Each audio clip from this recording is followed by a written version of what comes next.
Nosotros comenzaremos en esta mañana una nueva serie de sermones titulada Un gozo que prevalece.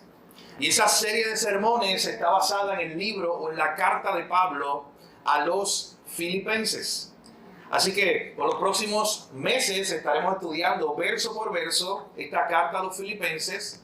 Así que le invitamos a que, como hemos hecho con otros libros, usted en su casa lo utilice como devocional, comienza a leer Filipenses desde el verso 1, porque por las próximas semanas estaremos estudiando verso por verso esta hermosa carta.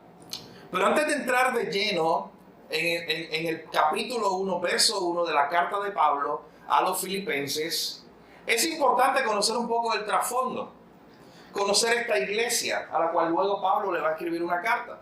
Así que hoy nos detendremos a estudiar la palabra de Dios en lo que dice Hechos, capítulo 16, versículo 6 en adelante. Así que acompáñeme en su Biblia a Hechos, capítulo 16,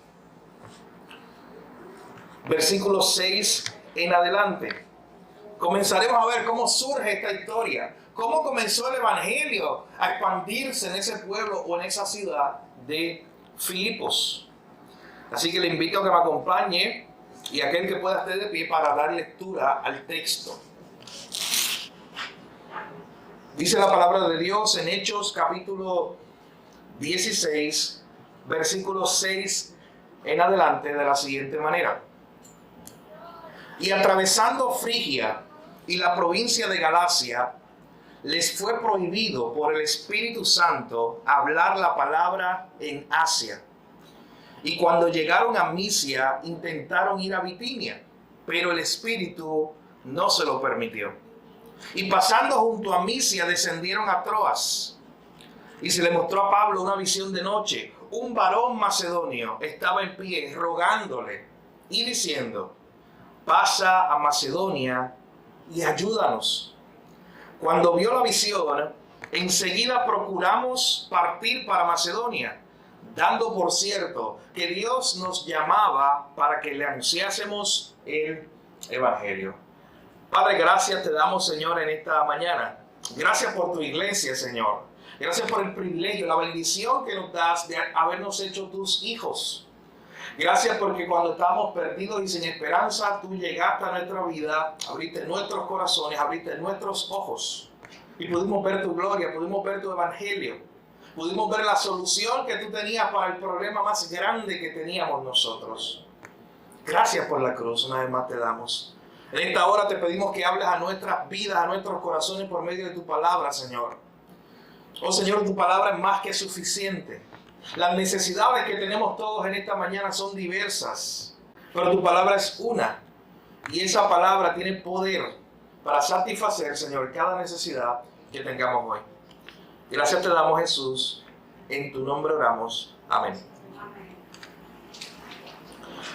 Una de las cosas que más disfruto de mis lecturas de un libro de historia es precisamente ver esos momentos que se conocen como los grandes avivamientos. Y a través de toda la historia, a través de casi 2000 años de historia, hay registros de momentos donde, por la gracia de Dios, la predicación de la palabra comenzó a transformar vidas. Hermano, no hay tal cosa de un avivamiento aislado de la predicación de la palabra de Dios. Es cuando la palabra de Dios empieza a predicar y la gente empieza a venir a Cristo. La gente empieza a correr hacia Jesús.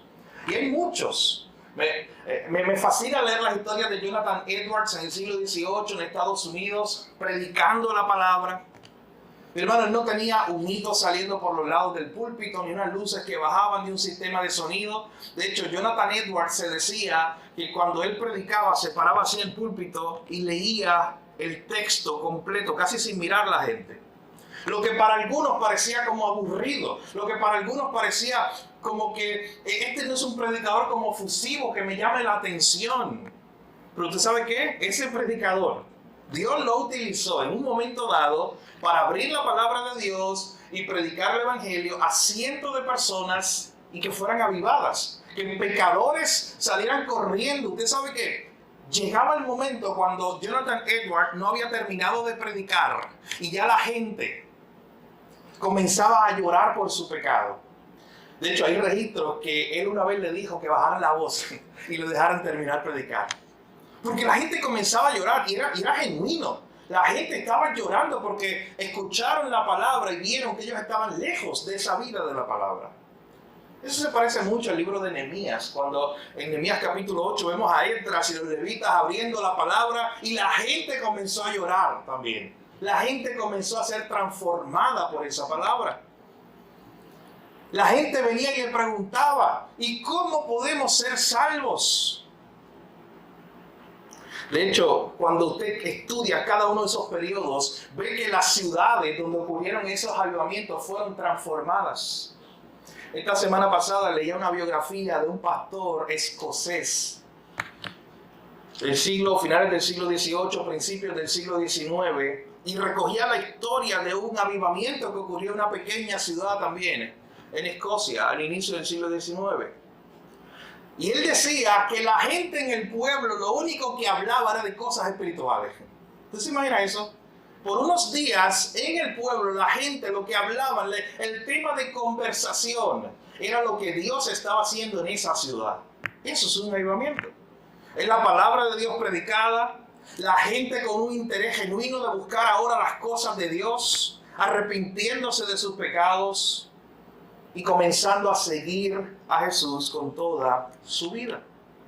Mi hermano, lo que veremos en esta mañana, basado en Hechos capítulo 16, es cuando el Evangelio llegó a la ciudad de Filipos o a los filipenses.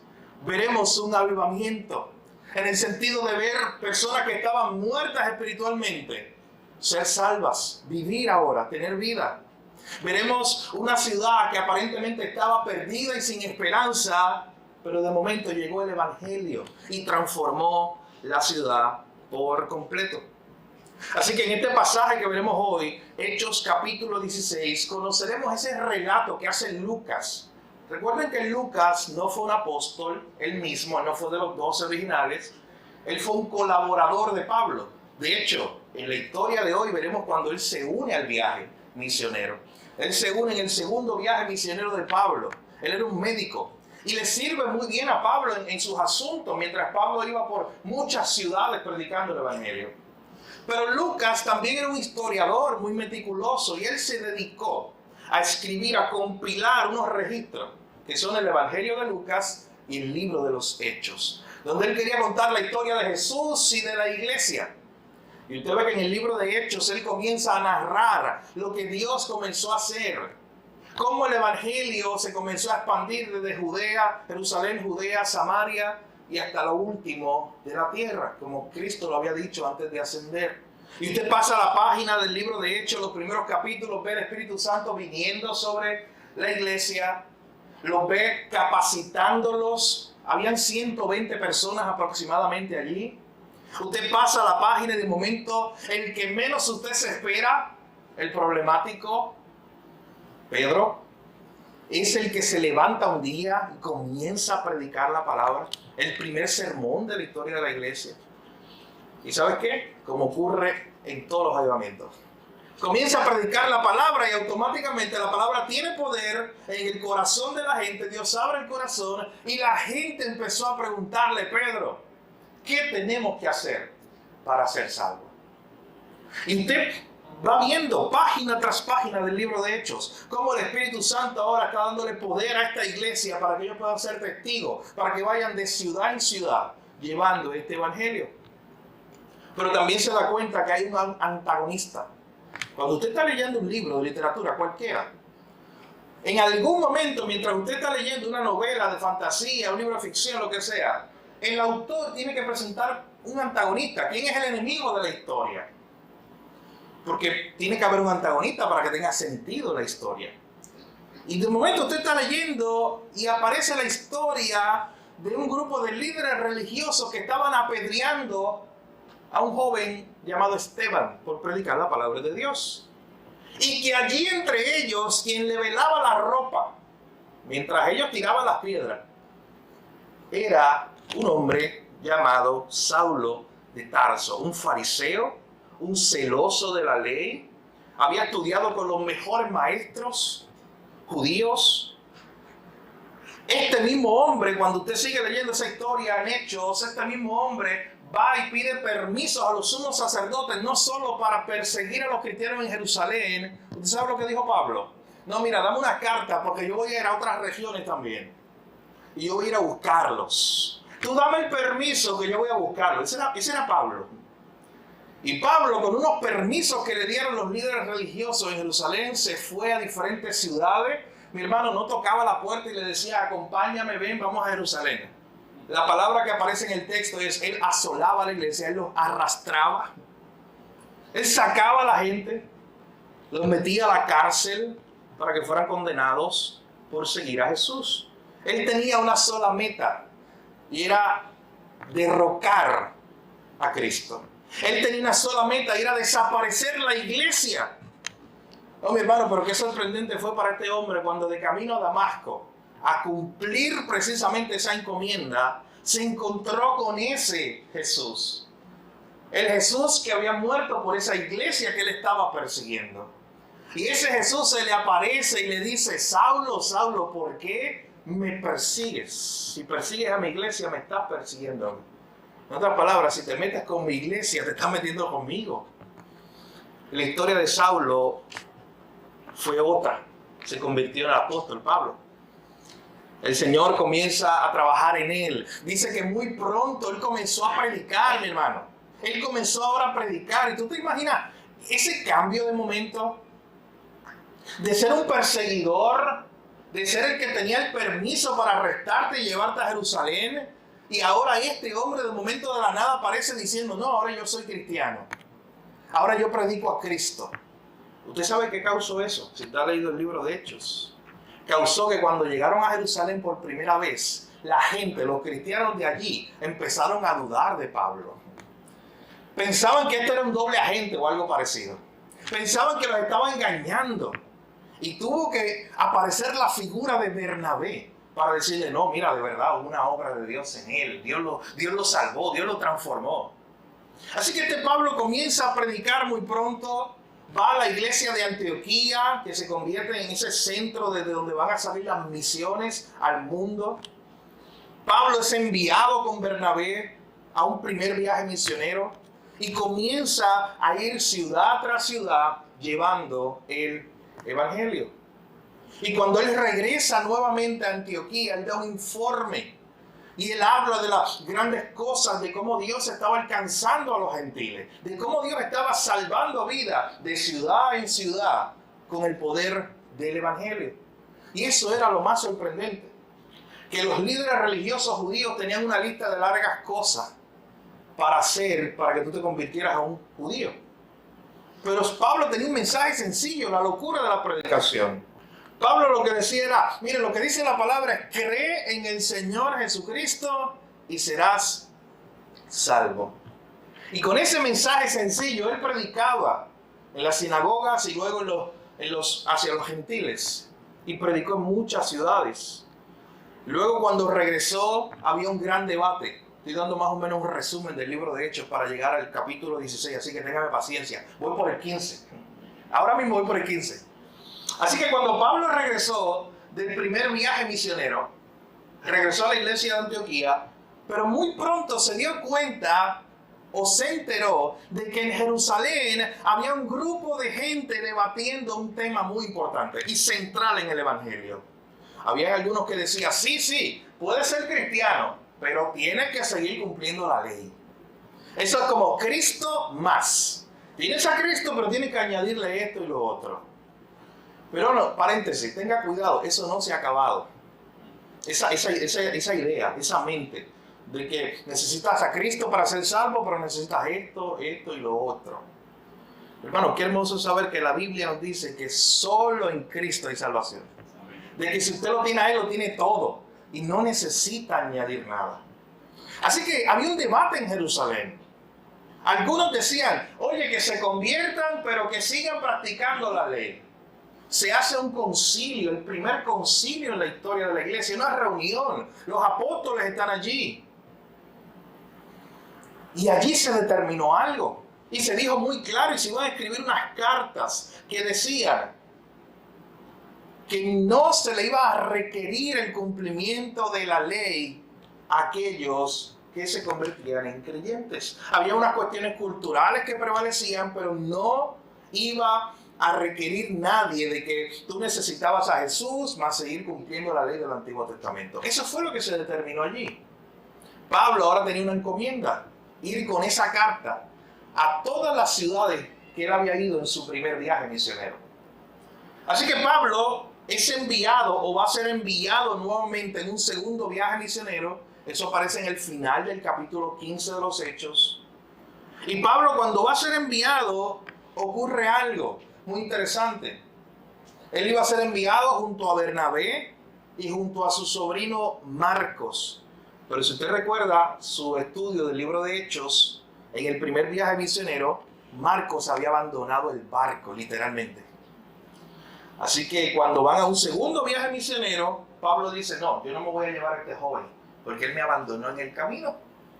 Hay una división, Bernabé se va con Marcos a una ciudad, a Chipre, y Pablo tiene un nuevo colaborador. Desde Hechos 16 usted va a ver nuevos colaboradores que tiene Pablo. Y ese nuevo colaborador es Silas o Silvano, que es la misma persona en el Nuevo Testamento. Así que Pablo tiene un nuevo compañero para ir al viaje misionero. Y cuando Pablo tiene este nuevo compañero, acompáñenme ahí, miren los primeros versos del capítulo 16. Ya llegamos al capítulo 16. Pablo entonces, por segunda ocasión, llega a las ciudades de Derbe, de Listra y de Iconio. Ya este es su segundo viaje misionero. Mi hermano, ¿sabes que ya él había estado allí? ¿Y sabes qué le había pasado allí? Solamente usted va 2 o 3 páginas atrás. Lo habían botado, lo habían expulsado, lo habían apedreado en esas mismas ciudades. Pero él volvió con el mensaje del Evangelio. Y allí se encontró otro colaborador, que va a ser su colaborador más importante. A un joven llamado Timoteo. Y ese joven Timoteo, dice el texto, que era de buen testimonio entre la gente. Lo conocían la rectitud, la integridad de este hombre y lo que Dios había hecho en su vida. Así que ahora Pablo también lo toma a él para continuar su segundo viaje misionero. Y ya con eso en mente, entonces podemos entrar en nuestro pasaje de hoy, los versículos 6 en adelante. Pablo está en su segundo viaje misionero. Y cuando Pablo está en este segundo viaje misionero, noten lo que dice el verso 6 en adelante. Comenzó a atravesar algunas ciudades de lo que hoy es Turquía, Frigia, Galacia. Pero miren lo que dice, es muy interesante el versículo 6. Dice que le fue prohibido por el Espíritu Santo hablar la palabra en Asia. Y cuando llegaron a otra ciudad llamada Misia, noten la palabra que dice ahí, intentaron ir a Bitinia, pero el Espíritu no se lo permitió. Así que tenemos al apóstol Pablo junto a Silas, junto a Timoteo, en un segundo viaje misionero. Él está preparado para ir de ciudad en ciudad llevando el Evangelio, pero noten que ocurre algo importante aquí. De momento él desea ir al norte, a la ciudad de Bitinia, a la región de Asia. Él desea ir a Éfeso. Pero dice el texto que el Espíritu no se lo permitió, que el Espíritu Santo lo prohibió. 2 veces dice eso. O sea, en otras palabras, era Dios el que estaba dirigiendo esta empresa misionera. Era Dios el que estaba guiando los pasos de estos hombres mientras ellos iban predicando la palabra de Dios. ¿Y usted sabe qué? Cuando Pablo quería ir a una ciudad y el Espíritu Santo lo detenía, noten que en ninguna parte del texto nos dice que él se puso a pelear con Dios. Noten que en ninguna parte del texto nos dice que él hizo como Jonás. O sea, que se fue en contra de la voluntad de Dios abiertamente. En ningún momento del texto simplemente dice que, usted se lo imagina de esta manera, Pablo intentaba moverse aquí y el Espíritu Santo lo detenía y miraba. Pablo tenía planes o intentaba moverse a otra ciudad y el Espíritu Santo lo detenía y él miraba. Él no quería forzar algo, era Dios el que estaba dirigiendo esa empresa misionera. Oye, qué diferente a cómo muchas veces nosotros hacemos las cosas. Nosotros a veces hacemos las cosas al revés. Hacemos los planes, planificamos todo hasta el último detalle, hacemos una buena agenda hasta lo último, el último detalle. Y después le pedimos a Dios que la bendiga. Y si Dios cambia nuestros planes, nos enojamos. O si Dios cambia nuestros planes, nos rebelamos incluso a veces. Decimos, no, este era el plan A, este es el que yo tenía y esto es lo que voy a hacer. Pero mi hermano, aquí tenemos a Pablo con buenas intenciones. Oye, Pablo quería ir a Éfeso. Cuando dice ahí que él quería ir a Asia, él quería ir a Éfeso. Era una buena intención llevar el evangelio allí, pero no era el tiempo de Dios. De hecho, usted sabe que Pablo logró ir a Éfeso, hasta le escribió una carta, pero fue más adelante. Más adelante el Espíritu Santo le permitió que él llegara hasta esa ciudad. Pero en este momento el Señor estaba guiándolo solo al tiempo de Dios. Él no quería forzar nada. Él quería que esas ciudades a las cuales él iba llevando el evangelio fuera porque Dios mismo lo estaba guiando. Así que vuelvo y repito, muchas veces nosotros hacemos las cosas al revés completamente. Planificamos, forzamos las cosas, aunque no sean de Dios. Pero aquí dice el texto, dice que el Espíritu Santo lo iba deteniendo y él simplemente se dejaba llevar por lo que el Señor lo estaba guiando. Así que miren conmigo el verso 9. El Espíritu Santo lo detenía por todas partes y le decía, Pablo, no vas por aquí, Pablo, no vas por allá. Así que imagínense a Pablo rascándose la cabeza diciendo, ¿y para dónde voy? Versículo 9, y se le mostró a Pablo una visión de noche. Un varón macedonio estaba en pie rogándole. Esto no simplemente fue una petición. Esto fue un ruego, esto fue con mucha emoción, esto fue con mucho ahínco, con mucho deseo de que Pablo ejecutara este ruego, esto que le estaba pidiendo. Este varón macedonio le dijo al apóstol Pablo, pasa a Macedonia y ayúdanos. Cuando Pablo vio la misión, enseguida procuramos partir para Macedonia, dando por cierto, entendiendo que Dios nos llamaba para que le anunciásemos el evangelio. Hermano, hasta aquí, nosotros vamos a predicar hasta el verso 40 hoy. Pero hasta aquí, solo hasta aquí, hay tantas lecciones de cómo dejarnos dirigir por Dios. Porque noten que él estaba intentando forzar un camino, intentando con sus planes y sus ideas ir a un lugar, pero la iglesia es de Dios. Era Dios el que tenía otro plan. Cuando entonces Pablo ve a esta figura, a este hombre, varón macedonio, que se le aparece y le dice, ven, ayúdanos, él entiende que esto es de parte de Dios y dice, oye, ahí entendimos que Dios nos estaba llamando para que en vez de ir a Éfeso, en vez de ir a Bitinia, fuéramos entonces a Macedonia. Macedonia era una región muy grande. Cuando usted ve la próxima vez que vaya a la parte de atrás de su Biblia, ve el mapa. Es una región muy grande, antigua. Era una región que fue dominada por los romanos y habían diferentes ciudades. Cuando tú venías desde Asia hacia Europa, te encontrabas como primera ciudad importante a la ciudad de Filipo, a los famosos filipenses que estudiaremos aquí por los próximos meses. Y esa ciudad de Filipo era una ciudad muy importante, era una colonia romana. No todas las ciudades eran colonias. Ese era un título que se le había dado a la ciudad por los emperadores. Era una ciudad que tenía privilegios que no tenían otros ciudadanos. Esta ciudad estaba nombrada o llevaba el nombre de Filipo el de Macedonia, el papá de Alejandro el Grande, ese gran conquistador. Así que era una ciudad muy importante. Y allí no se había predicado el evangelio. Allí había mucha prosperidad porque era una ciudad donde vivían muchos soldados romanos retirados. Imagínate una ciudad donde van a vivir muchos soldados romanos que ya hicieron su trabajo en alguna parte del mundo, del imperio, y ahora estaban buscando una villa, un lugar hermoso, bonito, en paz para vivir. Y buscaron la ciudad de Filipo. Y allí en esa ciudad de Filipo, mi hermano, que es lo próximo que veremos, comienza a ocurrir algo.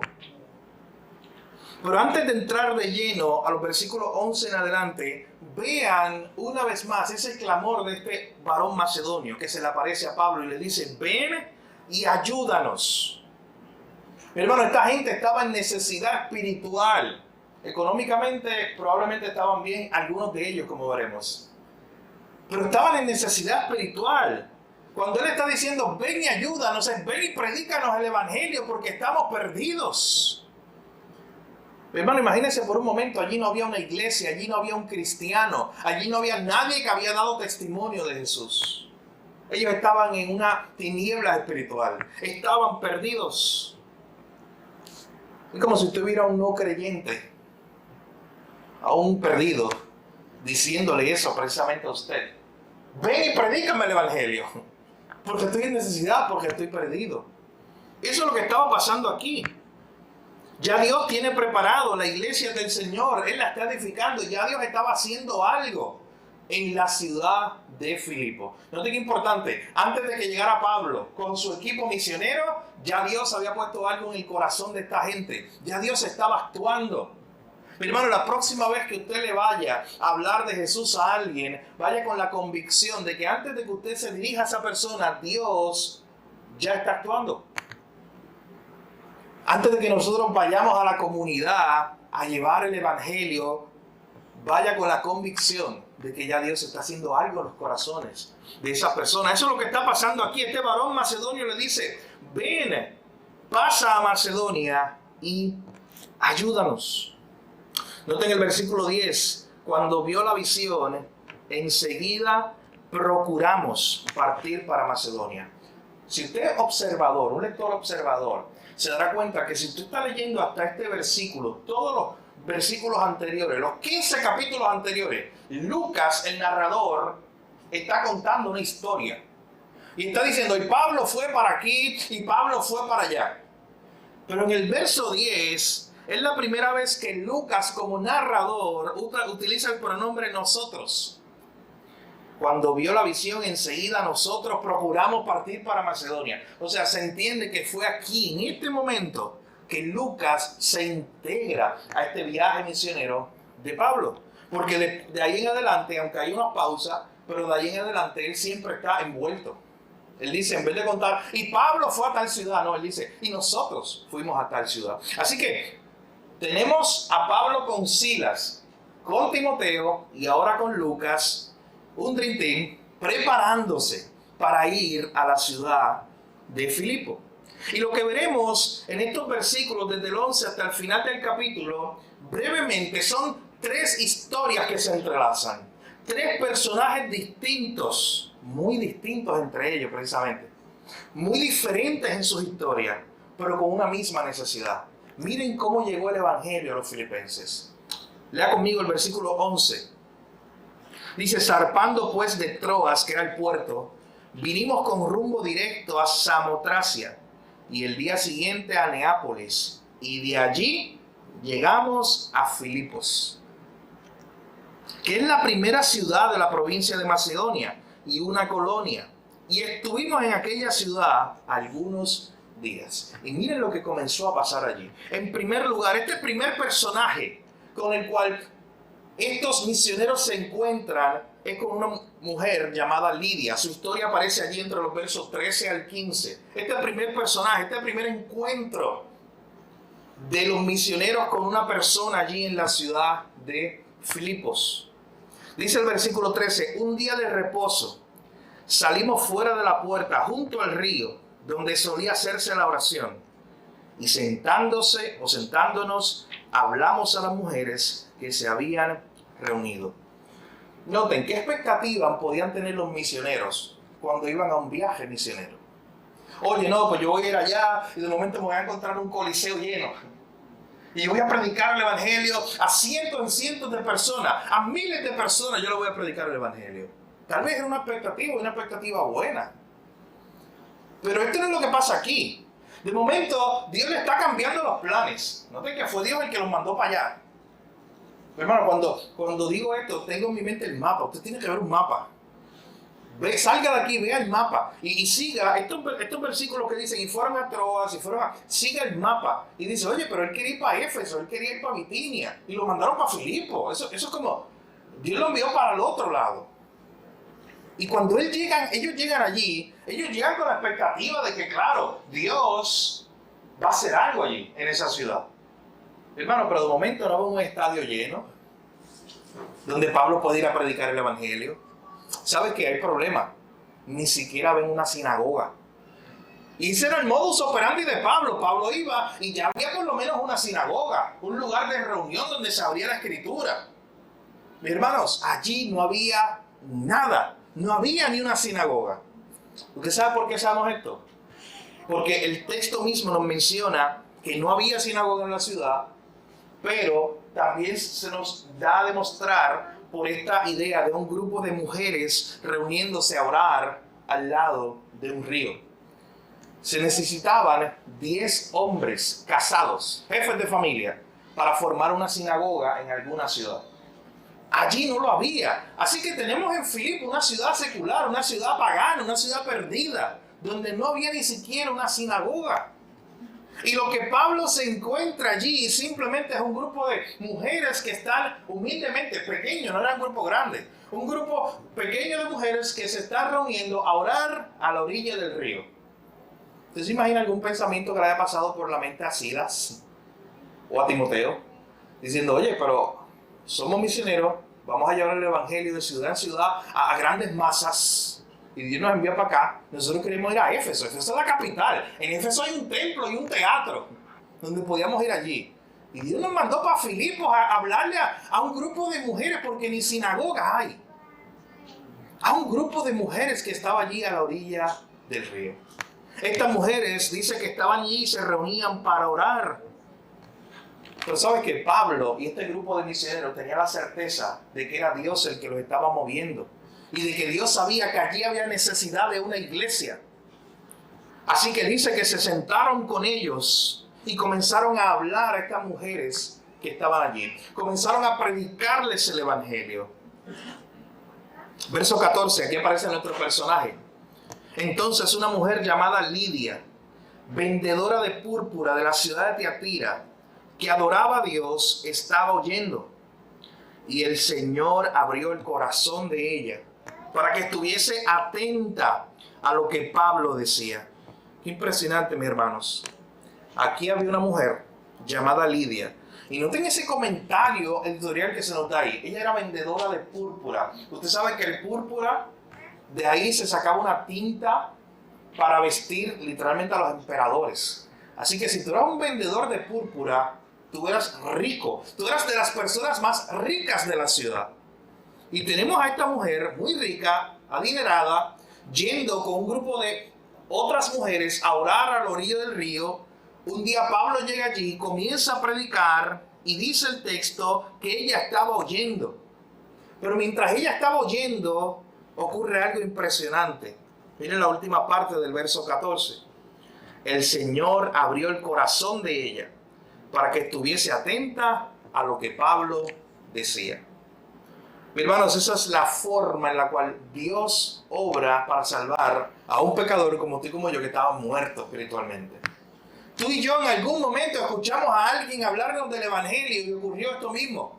Mientras escuchamos a esa persona hablarnos del evangelio, ¿sabes qué hacía Dios? Abriendo nuestro corazón. Lidia no podía abrir su corazón a Dios por ella misma. Pablo no podía abrir el corazón de Lidia para que ella entendiera estas verdades. Esto es algo que solo podía hacer Dios. Mi hermano, era Dios el que estaba abriendo el corazón de ella para que ella estuviera atenta. Era el Espíritu Santo que estaba obrando allí en la vida de ella. Ella creyó en este mensaje del evangelio y tenemos la primera convertida en el continente europeo, porque ya Filipos es parte de Europa. La primera convertida en el continente europeo es una mujer llamada Lidia. Dice que ella creyó, verso 15, y después fue que bautizada, y su familia también, y nos rogó diciendo: si habéis juzgado que yo sea fiel al Señor, entrad en mi casa y posad. Miren esa última línea, dice, y nos obligó a quedarnos. Eso se parece mucho a la abuelita que cuando tú vas a su casa y ya tú le dices: abuela, comí, pero ella te obliga a comer. Miren a Lidia de esa manera, literal, es lo que está pasando aquí. Dice que los obligó a quedarse porque ella ahora quería darles algo. Ella es una mujer de mucho dinero, Así que quería hospedarlos, quería bendecirlos. Le dio comida, le dio hospedaje. Mi hermano, y los comentaristas bíblicos están de acuerdo en que probablemente es aquí que nace la iglesia de los filipenses, en la casa de Lidia. Esta mujer tenía una casa muy grande que la dio, proveyó ese espacio para que ahora entonces la iglesia se reuniera en su casa para que desde ahí pudieran seguir llevando el evangelio a otros lugares. Hermanos, miren lo que hace el Señor. Miren qué impresionante. Allí no hay sinagoga. Allí no hay cristianos. Allí no se sabe nada de lo que es la iglesia. De momento Dios envía a esta gente, a un grupito de mujeres. Y ahí empieza a pasar algo. Dios abre el corazón de ella, probablemente de algunas de las otras que estaban allí. Y Dios cambia el corazón de Lidia. De hecho, aquí hay mucha tela para cortar, pero todavía nos falta la mujer adivina, todavía nos falta el carcelero. Pero sí quiero comentar algo antes de seguir para la próxima personaje que aparece en Filipo. Y es, miren cómo el evangelio comienza a transformar una persona. Dice que ella creyó, que fue bautizada, probablemente animó a los de su casa también a que escucharan el evangelio. Muchos escucharon, creyeron y fueron bautizados. Tenemos ya varias personas, tenemos una iglesia allí formada. Y noten entonces el corazón de ella para ser hospedadora. Mi hermano, no pasaron meses, años, cuando Dios hizo un cambio en el corazón de esta mujer. Fue automático, su corazón cambió también. Sus intenciones cambiaron y ya ahora su casa era la casa para la iglesia. Ahora sus recursos eran para que la obra de Dios continuara. Fue algo que hizo Dios en la vida de esta mujer. La vemos ahora con una disposición de servir a la iglesia. Y Lidia le está diciendo a Pablo, oye, esta es su casa, quédense aquí. Y desde aquí pueden seguir predicando el evangelio. Mi hermano, y ahí nació la iglesia de Filipenses, en la casa de esta mujer. Quiero darle un poquito de rewind, lo que decía ahorita. ¿Te imaginas tal vez el desánimo inicial de algunos de estos misioneros al pensar, oye, que Dios va a hacer algo aquí con un grupito de mujeres al lado de un río? Mi hermano, allí nació la iglesia de los filipenses. Una iglesia tan importante en el Nuevo Testamento. Porque lo que no tenía sentido para Pablo, Silas, Timoteo y Lucas, sí tenía sentido para Dios. Dios estaba haciendo algo. Dios estaba desde ese origen humilde levantando allí una iglesia. Así que la iglesia de los filipenses nace. Tenemos la primera conversa, Lidia. Pero sigamos un poco de la historia. Miren el versículo 16 al 22. Este segundo personaje, esta segunda persona que se convierte ahí en la ciudad de Filipo. Dice el texto, aconteció que mientras íbamos a la oración, o sea, ellos también continuaban orando junto a este grupo de hermanas, nos salió al encuentro una muchacha que tenía espíritu de adivinación, la cual daba gran ganancia a sus amos adivinando. Esta, siguiendo a Pablo y a nosotros, daba voces diciendo, estos hombres son siervos del Dios Altísimo, quienes os anuncian el camino de salvación. Y esto lo hacía por muchos días. Mas desagradando a Pablo, este se volvió y le dijo al Espíritu, te mando en el nombre de Jesucristo que salgas de ella. Y salió en aquella misma hora. Así que tenemos en segundo lugar, miren qué diametral o qué diferente es la vida de estas dos personas. Tenemos a Lidia, una mujer de mucho dinero, una mujer de la clase alta, muy alta. Y ahora tenemos a una esclava. Esto es todo lo contrario a Lidia. Es interesante lo que está pasando aquí. Es como si ya Dios nos estuviera mostrando de que el evangelio que estaba llegando a esa ciudad era para esclavos, para libres, para los ricos, para los pobres. Y de momento esta mujer, una esclava que era adivinadora y tenía demonios, nos dice el texto, estaba detrás de Pablo molestándolo todo el tiempo. Hasta que Pablo se cansó y le dijo, te mando en el nombre de Jesucristo que salgas de ella. Y fue libre esta mujer. De hecho, estas palabras que esta mujer decía, dirigiéndose a los misioneros, estos son siervos del Dios Altísimo. Usted, yo le he hablado antes, tiene que tener una mente bíblica y automáticamente pensar, oye, yo he escuchado esto antes. Cuando usted ve los evangelios, a Jesús en su ministerio y ve a algunos endemoniados que se acercan a él, precisamente le dicen eso. tú eres hijo del Dios Altísimo. Es la misma idea. Aquí le están diciendo, ustedes son siervos del Dios Altísimo. Así que Pablo los reprende. Esta mujer es libre. Esta mujer es salva. Esta mujer encuentra su esperanza en Jesús por primera vez. Pero hay un problema. Esta mujer era una esclava que haciendo esos actos de adivinación le ganaba ganancias o le daba ganancias a sus dueños. Pero de momento esta mujer quedó libre de eso. Ya no le iba a dar más ganancias a sus amos. Así que mire lo que dice el verso 19. Viendo sus amos que había salido la esperanza de su ganancia, prendieron a Pablo y a Silas y los trajeron al foro ante las autoridades. Y presentándolos a los magistrados, que eran como los jueces, dijeron: estos hombres, siendo judíos, alborotan nuestra ciudad y enseñan costumbres que no nos es lícito recibir ni hacer, pues somos romanos. Y se agolpó el pueblo contra ellos, y los magistrados, rasgándole la ropa, ordenaron azotarle con varas. Y ahí por segunda ocasión, humanamente hablando, alguno de ellos pudo haber pensado, probablemente yo si estuviera allí: oye Señor, este era el camino. Probablemente mejor estuviéramos en Éfeso. Más gente. Quizás no nos hubiera pasado esto. Pero de momento se meten en problemas. Y ahora esta gente, los dueños de esta mujer, a la cual era esclava y ellos liberaron, dice que los prendieron. Pablo narra un poco de esta misma historia en 1 Tesalonicenses capítulo 2. Y él dice: oye, yo padecí mucho en Filipos. Yo fui ultrajado, yo fui maltratado. Dice que los prendieron, dicen que hicieron violencia contra ellos. Los llevaron ante los jueces. ¿Y saben qué hicieron los jueces? Sin preguntar nada. Ante la acusación.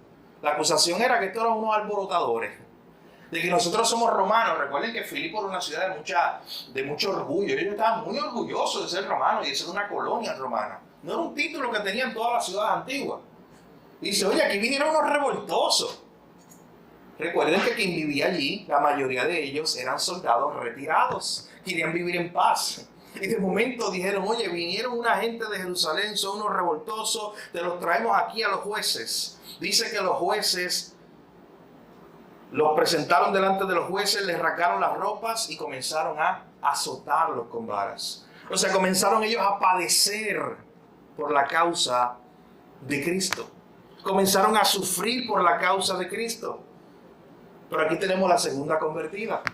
Tenemos a Lidia en la iglesia de Filipos, se funda la iglesia de Filipenses. Luego tenemos a esta joven mujer que encontró su esperanza en Jesús, que fue libre de ese demonio que ella tenía. Pablo es apresado, Pablo es azotado junto a sus colaboradores. Y eso nos lleva a la última parte de nuestro pasaje, los versos 23 al 40, donde se nos presenta un tercer personaje, y es el famoso carcelero de Filipos. Noten que estas historias están entrelazadas. Todo esto ocurre aquí en la ciudad de Filipos. Aquí es que nace la iglesia de los filipenses. Y miren lo que dice el verso 23 en adelante. Dice: después de haberlos azotado mucho, los echaron en la cárcel, mandando al carcelero que los guardase con seguridad, el cual, recibiendo este mandato, los metió en el calabozo de más adentro y les aseguró los pies en el cepo. ¿Usted sabe quién iba allí? Al calabozo de más adentro iban los criminales peligrosos. Entonces Pablo, Silas, Timoteo, en este momento fueron vistos como unos criminales peligrosos que iban a alborotar la ciudad. Así que se los presentan a este carcelero, y este carcelero lo único que hace es meterlos a lo último del cepo, o a lo último de la cárcel, asegurándole los pies en el cepo. Pero allí, mientras ellos estaban, y este carcelero los estaba guardando, o los estaba velando para que no escaparan, miren lo que ocurrió. Versículo 25 en adelante. ¿Qué va a hacer Pablo y Silas metidos en una cárcel a medianoche? ¿Qué harían? Sin saber lo que va a pasar al otro día. Sin saber si al otro día lo que les espera es que los lleven a la muerte por revoltosos y que los acusen. Pero ellos sabían que era Dios el que los había llevado allí. Ellos sabían que ellos tenían otros planes, que ellos querían ir para Éfeso, que ellos querían ir a Bitinia, a otro lugar, y fue Dios el que les presentó a este varón macedonio y le dijo, ven y ayúdanos. Así que ellos sabían que era Dios el que los había traído hasta ahí, y que si Dios los había llevado hasta allí, Dios los iba a guardar. Así que con esa paz y ese entendimiento, miren lo que ellos hicieron, verso 25. Pero a medianoche, orando, Pablo y Silas cantaban himnos a Dios y los presos los oían. Miren qué imagen, yo no sé si usted se la puede imaginar conmigo. Qué imagen más hermosa. Aquí está Pablo junto a Silas, apresados en lo último del calabozo. Allí oscuro, mi hermano, eso era una cárcel, no como la que tenemos hoy, con comodidades dentro de. Eso era un sitio muy difícil. Era un sitio inhóspito, era un sitio donde había poca higiene, era un sitio oscuro. Y a medianoche, lo único que se escuchaba en el eco a lo lejos era la voz de dos cristianos cantando alabanza del Señor, orando y probablemente también, como veremos más adelante, hablando y testificando de Jesús. De hecho, nos dice que los presos los oían. O sea, la gente alrededor, el carcelero y los presos, ellos escuchaban lo que Pablo estaba diciendo. Y Silas y las alabanzas que ellos estaban haciendo allí. Mi hermano, la carta que Pablo le va a escribir a los filipenses unos años después se conoce como la carta del gozo. Y usted sabe que Pablo podía decir, oye, yo les estoy escribiendo la carta del gozo. Y yo estuve allí en la ciudad de ustedes, en Filipo. Allí yo estuve preso. Y a medianoche yo estaba gozoso en el Señor. A medianoche yo estaba cantando cánticos al Señor. Porque mi gozo no estaba dependiendo de que estuviera preso. O mi gozo y mi paz no dependía de que tuviera mis pies atados. Mi gozo y mi paz dependían del Señor. Así que ellos estaban adorando al Señor en medio de este tiempo tan difícil. Miren lo que ocurre después, verso 26. Un terremoto. De momento sobrevino un gran terremoto. De tal manera que los cimientos de la cárcel se sacudían. Y al instante se abrieron todas las puertas. Y las cadenas de todos se soltaron. Despertando el carcelero y viendo abiertas las puertas de la cárcel, sacó la espada y se iba a matar, pensando que los presos habían huido. Mas Pablo clamó a gran voz diciendo, no te hagan ningún mal, pues todos estamos aquí. Eso fue un milagro, el que ellos se quedaran allí. Porque imagínense, se abrió la cárcel en un terremoto. Obviamente, es la libertad que todos estaban esperando, era el momento de salir corriendo. Pero no fue así. En este momento, cuando hubo este gran terremoto y el carcelero se dio cuenta de que muchos de ellos, lo más seguro, se escaparon, él lo que iba a hacer era lo que hacían los carceleros cuando un preso se te escapaba.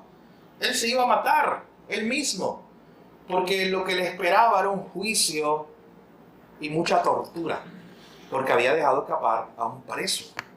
Así que él estaba a punto de matarse él y Pablo le gritó, dice que a gran voz, no te hagas daño. Estamos aquí todos. Verso 29. Él entonces pidió luz.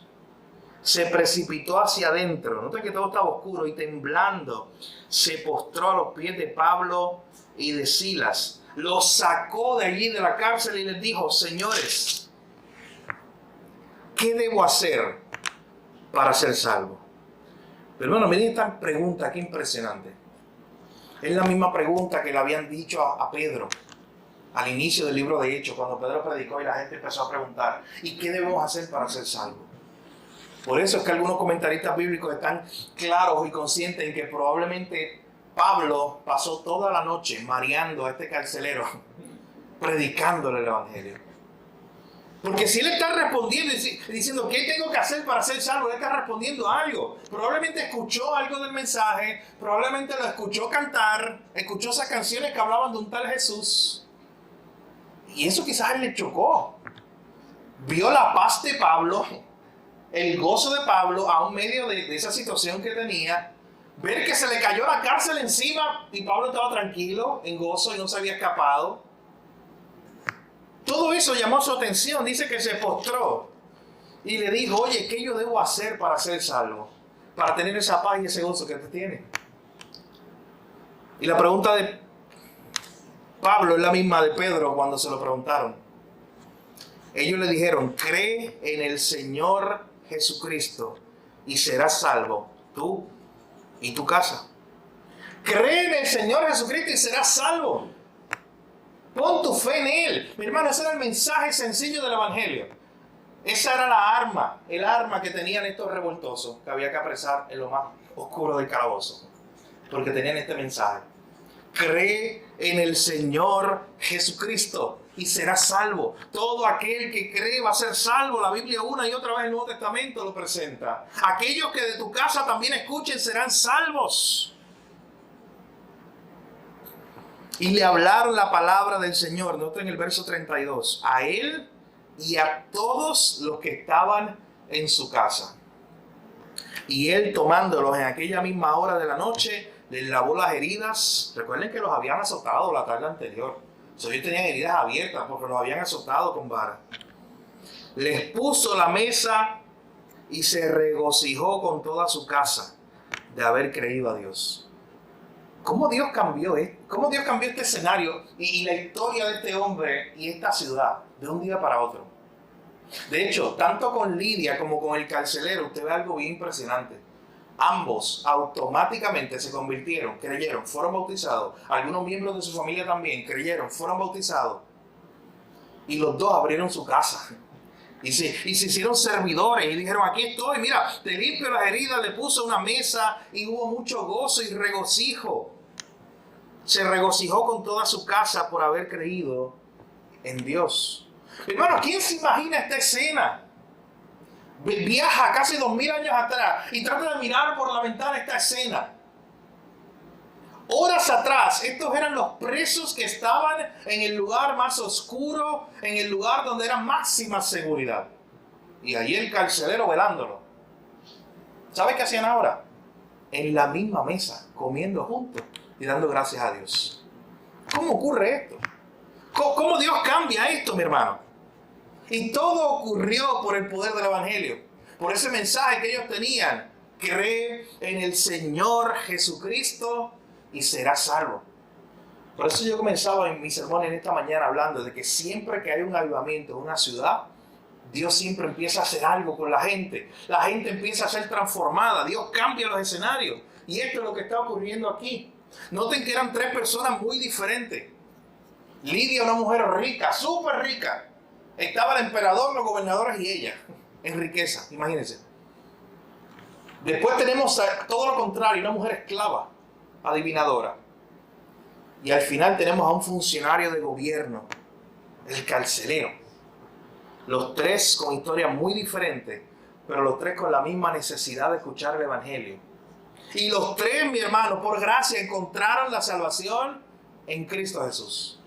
Esa salvación que tú y yo también hemos encontrado. Oye, la historia se pudo haber acabado aquí. Llevando a su casa, lo puso en la mesa, se regocijó con todos en su casa. Pero mire lo que pasó al otro día. Todo esto fue una madrugada. Pero mire lo que pasó el otro día.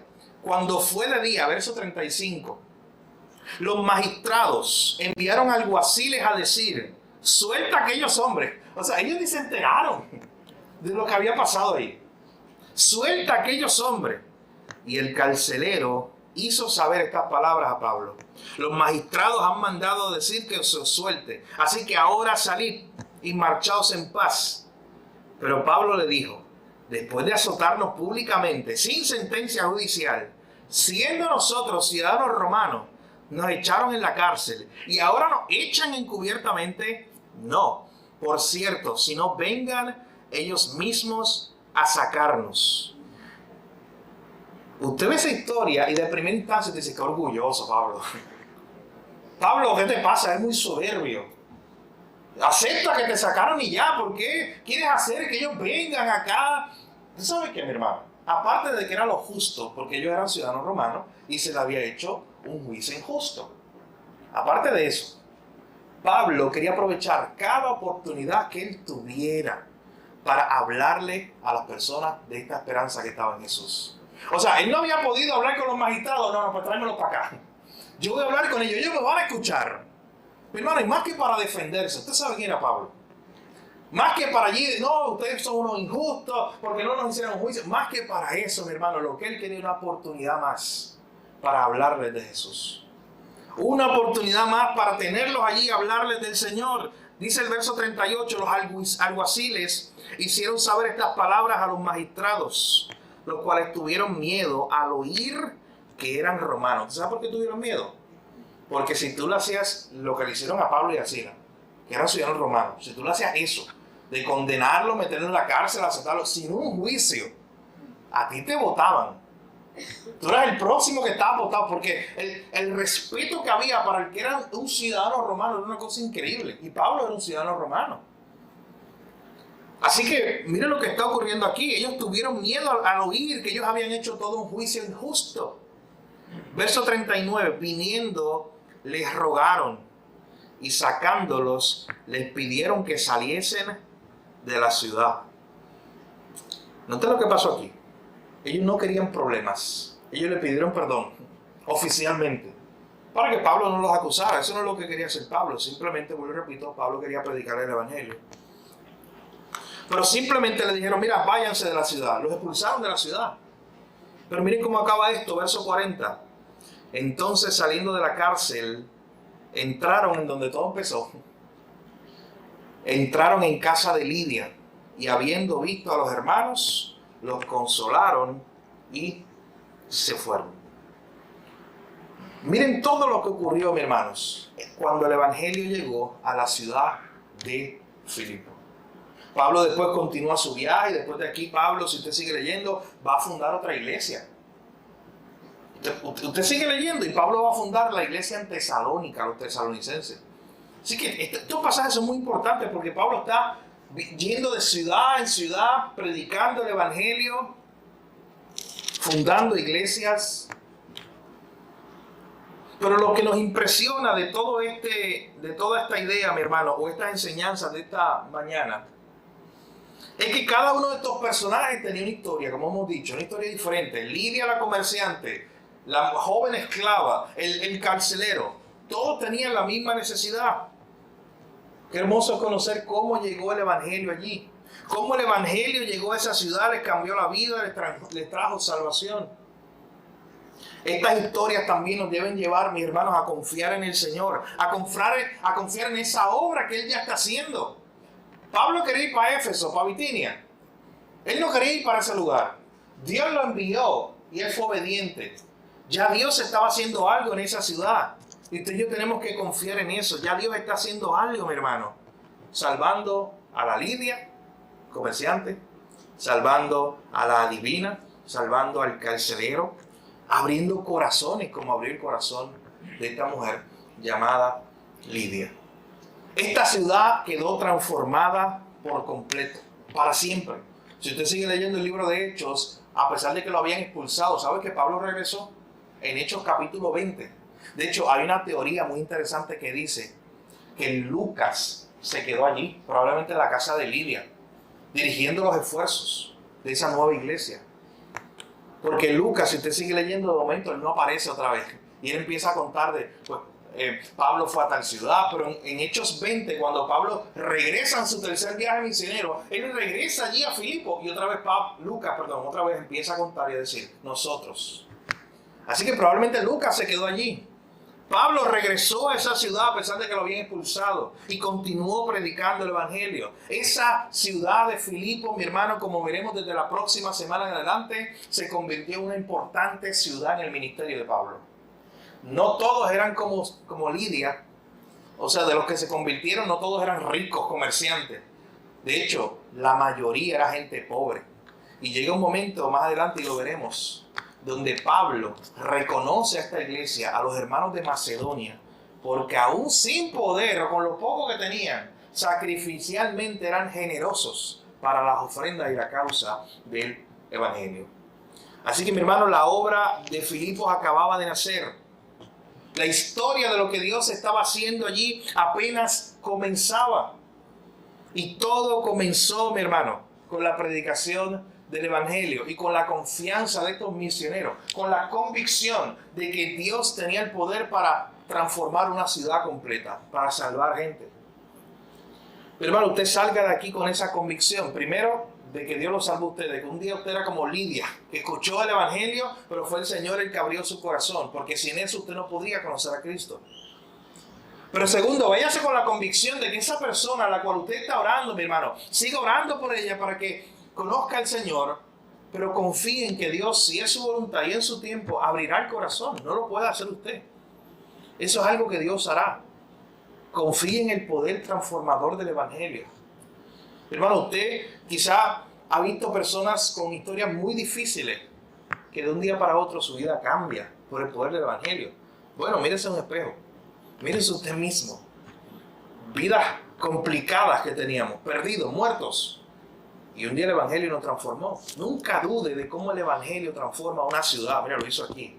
Nunca dude de cómo el Evangelio transforma una persona. Pero usted es el transformado por el Evangelio, mi hermano. Recuerden que el Evangelio, como decía Timothy Keller, no es el ABC de la vida del creyente. Esto no es como, oye, ya conocí que Jesús es mi Salvador y Señor y ya. No, todos los días de tu vida tienes que recordar ese Evangelio. Eso decía Timothy Keller, el Evangelio no es el ABC de la vida del creyente, es el A a la Z, es todo. Todos los días tengo que recordar lo perdido que estaba y cómo Cristo abrió mi corazón y me salvó. Y todos los días tengo que recordar que ese Evangelio me sigue transformando. Mi hermano, pero para que ese Evangelio me siga transformando, yo tengo que estar expuesto a su obra, a la obra de la cruz, a la obra de la palabra, todo el tiempo. Pregúntate para terminar en esta hora, ¿cómo estás siendo tú transformado por ese Evangelio? Mi hermano, no existe nadie que se pueda acercar a la palabra y quedar igual. No existe ninguna persona que se pueda acercar al Evangelio genuinamente y quedar de la misma manera. Este Evangelio que dice, cree en el Señor Jesucristo y serás salvo, es un Evangelio que transforma vidas. Lo hemos visto aquí, transformó la vida de Lidia, de esta joven esclava, del carcelero, cambió sus historias para siempre y también ha cambiado las nuestras. De hecho, es importante recalcar especialmente en esta mañana que si tú estás aquí hoy y tu vida no ha sido transformada por el Evangelio, hoy es el día de salvación. Hoy es el día de venir a Jesús. Y si el Señor ha abierto tu corazón mientras tú escuchas la palabra, un buen momento para que ores al Señor y entregues tu corazón a Él, reconociendo su obra de salvación, reconociendo esas palabras, diciendo como el carcelero, yo creo, Señor, en tu obra en la cruz para ser salvo. Pero también como iglesia, nunca dudes del poder del Evangelio, duda de lo que tú quieras, pero no dudes de que Dios tiene poder para cambiar nuestras vidas, nuestras circunstancias, lo estudiamos en la historia de Esther, nuestra ciudad, nuestro entorno, nuestra familia, nuestra iglesia. Hermano, cuando el Evangelio es expuesto y es predicado, todo cambia. Confía en ese poder del Evangelio. Pablo lo decía, no me avergüenzo del Evangelio porque es poder de Dios para salvar. Y si eres un creyente, confía en ese poder del Evangelio todos los días de tu vida. Ese poder del Evangelio que te lleva a vivir para Cristo. Ese poder del Evangelio que te lleva a poner tu esperanza en Él todos los días, aunque las cosas estén difíciles. Que tengamos siempre esa esperanza puesta en nuestro Señor. Vamos a orar. Padre, gracias, Señor. Gracias por tu palabra. Gracias, Señor, porque el poder de tu Evangelio lo hemos visto una vez más allá en la ciudad de Filipos. Cuando un día esa ciudad estaba perdida. Cuando un día esa ciudad ya no tenía esperanza, no tenía ni una sinagoga, no tenía líderes religiosos, no tenía iglesia, no tenía Cristo, no tenía cristianos, no había nada de eso. Señor, pero a ti te plació dirigir a Pablo, a Silas y este grupo misionero que iban por otra parte, que tenían otros planes. A ti te plació llevarlos hasta esa ciudad de Filipos, porque allí había gente que necesitaba escuchar que solo Cristo salva. Allí había gente que necesitaba escuchar del Evangelio. Tú los llevaste hasta allí, Señor, y comenzaste a mostrarles tu poder para transformar las vidas. Transformaste la vida de Lidia. Transformaste la vida de esa joven adivina. Transformaste la vida de este carcelero. Señor, y un día también tú llegaste a nuestra vida y nos transformaste. Que todos los días podamos vivir a la luz de ese glorioso evangelio, Señor. Que nunca dudemos del poder del evangelio, primero para salvar, pero segundo para cambiar nuestras vidas todos los días. Señor, gracias por tu palabra. Gracias porque tu palabra tiene poder. Gracias porque todo lo que tú haces lo haces con un propósito. Aunque ellos no entendían, estos misioneros no entendían el por qué tú los estabas cambiando sus planes y por qué los estabas llevando a otro lugar, más adelante vieron el fruto. Que así sea con nosotros hoy también, Señor. Que muchas veces cuando tú por todas partes nos cierras las puertas, que sepamos que tú nos estás dirigiendo, Señor, a lugares seguros. Y que siempre el camino que tú abras y la puerta que tú abras, siempre esa es la mejor, Señor. Ayúdanos a nunca dudar de eso. Ayúdanos a no seguir forzando puertas que ya tú has cerrado, Señor. A no seguir intentando cosas, Señor, que ya tú nos has mostrado que no es el camino. Que podamos en obediencia plena seguirte a ti fielmente, Señor. Sabiendo que todo lo que tú haces, lo haces para tu gloria y para el bienestar de tus hijos. Gracias, Señor, por tu palabra. En tu nombre oramos, Jesús. Amén. Mi hermano, como decíamos hace unos minutos, si estás aquí y no estás en Cristo, hoy es el día de salvación. Hoy es el día de poner tu confianza en Él. De reconocer que no te puedes salvar a ti mismo y de que solamente si serás salvo a través de la obra de Cristo en la cruz. Pero hoy es el día también de confiar en ese familiar, en tu papá, tu mamá, tu hermano, tu amigo, que no es creyente. Hoy es el día de confiar en el poder del evangelio también. Y de salir de aquí con la convicción de que el evangelio salva. Y si tú le has hablado 50 veces a tu tío acerca de Cristo y 50 veces te ha rechazado, ve hoy otra vez en el nombre de Jesús. Confía en el Señor y háblale de Jesús. No te canses. Mi hermano, ellos no se cansaron. Notaron a Pablo, quería otra vez que los magistrados vinieran, pero es que él no se cansaba. Él quería hablarle de Jesús a todos. Yo me lo imagino en la cárcel, mi hermano, hablándole a los presos mientras cantaba. Él quería que todos escucharan este poder del evangelio. Pero hay algo muy importante también para aplicar. Noten cómo el evangelio transformó el corazón de esta gente. ¿Qué hizo Lidia? Rápido se puso al servicio del Señor. Aquí está mi casa. ¿Qué hizo el carcelero? Creyó, se bautizó, su familia hizo lo mismo. Aquí está mi hogar. Se pusieron al servicio del Señor inmediatamente. Dijeron, ¿cómo yo voy? ¿Qué parte yo tengo en esta obra del reino de Dios? Ellos lo entendieron desde el inicio. Pero hermano, a veces nosotros llevamos muchos años en la iglesia y no hemos entendido eso todavía. Y es importante que lo entendamos. No somos espectadores. Desde un inicio, Lidia entendió que algo ya podía hacer para adelantar la causa del reino. Su casa, sus recursos, pues ahí están. El carcelero dijo, ¿qué yo puedo hacer? Vengan a mi casa, también los atiendo y los hospedo para que ustedes sigan. Hermano, y así, ¿sabe que Pablo tuvo muchos colaboradores? Y Pablo no podía hacer lo que hizo Pablo. Primero, sin la gracia de Dios, pero segundo, sin esos colaboradores que de ciudad en ciudad estuvieron con él, abriéndole sus casas, dándole recursos, dándole comida, algo como eso. Y todos se unieron para trabajar juntos en el reino de Dios. Así que nos lleva a una aplicación también. ¿Qué estamos haciendo nosotros? ¿Dónde está nuestro lugar? No, que yo no puedo ir a Haití, montarme una motora, un barco, no puedo. Y es real, no puedo. Oye, pero hay muchas otras cosas que puedes hacer. ¿Lo estás haciendo? Lidia lo hizo desde el inicio, nadie la tuvo que empujar. Dijo, aquí está mi recurso, aquí estoy yo, aquí está mi casa. Que el Señor nos ayude a tener ese corazón, entender que el evangelio, mi hermano, transforma nuestra mente, nuestra vida, nuestro corazón. Todas las áreas de nuestra vida quedan transformadas por el evangelio una vez que venimos a Cristo. Nuestros deseos, nuestras intenciones, nuestras prioridades, todo cambia. Ya la prioridad de Lidia no era tener la casa más linda del barrio, simplemente por tenerla. Ahora la prioridad de Lidia era que esa casa se usara para el reino de Dios. Que sea así también con nosotros, mi hermano. Y el Señor nos ayude a tener ese corazón para el reino de Dios.